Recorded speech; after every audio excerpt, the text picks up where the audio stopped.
Какой солдат? У немецких солдат свой немецкий компас, а это компас русского образца. Без тематических декораций, костюмов и других мелочей. Впрочем, этим ребятам они вовсе не нужны. Актерское мастерство говорит само за себя. Миниатюра военных лет устами воспитанников кружка «Театрон» звучит по-особенному. Для Раяны Аспиевой играть подобную роль не в новинку. Девочка мечтала заниматься этим с детства. Я уже играю 3 года. Театральный кружок раскрыл меня очень сильно. Я благодарна своей наставнице Хаде Махмудовне, потому что она вселила в меня уверенность в себе. И считайте, что кружок «Театрон» – это неотъемлемая часть моей жизни. Сейчас юные участники драм-кружка для реализации своей мечты ждут лишь установки мебели и ремонта класса. Оборудование уже закуплено в рамках федерального проекта «Успех каждого ребенка». Он направлен на развитие дополнительного образования в школах, где создаются и оснащаются кабинеты для внеурочной деятельности. В нашей школе действует 4 направления федерального проекта «Успех каждого ребенка». Это техническое направление в первую очередь, социально-культурное, гражданско-патриотическое и человекоздоровье. Федеральный проект «Успех каждого ребенка» направлен на развитие одаренности детей, на выявление талантов детей в разных направлениях, вот те, о которых я говорила. Вообще это замечательная система, это пополнение технической базы школы.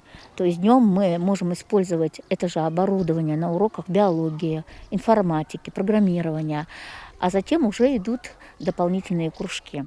Сегодня успех каждого ребенка в Алиюштовской гимназии – это порядка 12 кружков. Мультистудия, электроник, театрон, социус. Подготовка кабинетов идет полным ходом. Где-то необходимое оборудование уже установили, а где-то его еще предстоит привести. В этом кабинете готовятся будущие ученые, многочисленные победы на всероссийских и международных конкурсах, решение сложных задач и олимпиад.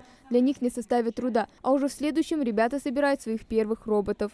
Сегодня мы знаем, что занятие робототехники у нас становится очень популярным, и школьники на такие уроки им помогают именно сформировать и развивать критическое мышление, а также и научиться творчески подходить к процессу решения той или иной задачи. В этом году начали также ездить в неделю 1 раз с нашими ребятами в наш республиканский кванториум, где мы также занимаемся именно вот в направлении робототехники. Детям очень интересно. А вот Бисмилля Аспиева успела поучаствовать в IT-фестивале и даже получить 2-е место. Открытие такого клуба в своей школе девочка очень рада. Недавно прошел IT-фест, где я участвовала по программированию, то есть это Scratch был. Также там и были и другие направления, как робототехника и 3D-моделирование. Я же участвовала в Scratch и получила там 2-е место. Было очень познавательно, мы узнали всего нового. Я могу показать свои знания, мне было очень интересно. Также я познакомилась там с ребятами, они были очень интересные, и так как у нас были общие интересы, я с ними наладила общий контакт, и мы очень интересно беседовали.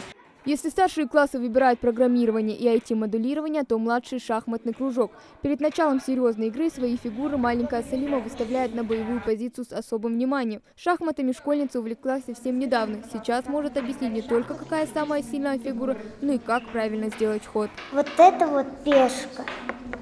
Пешка сначала должна ходить королевской. Пешка ходит вот так. А конь ходит буквой «Г». Вот так. А какая твоя любимая фигурка? Ну, моя любимая это. Как она называется и почему? Это слон. Слон ходит вот так. Всего в регионе намерено открыть 300 профильных кабинетов для доп. Образования в 105 школах республики. С этого года записываться на кружки школьникам станет удобнее. Для этого по всей стране запустили программу учебного навигатора, главная цель которого – помочь родителям выбрать направление развития детей, секции и кружки, не выходя из дома и абсолютно на бесплатной основе. На каждого ребенка будет создан электронный сертификат,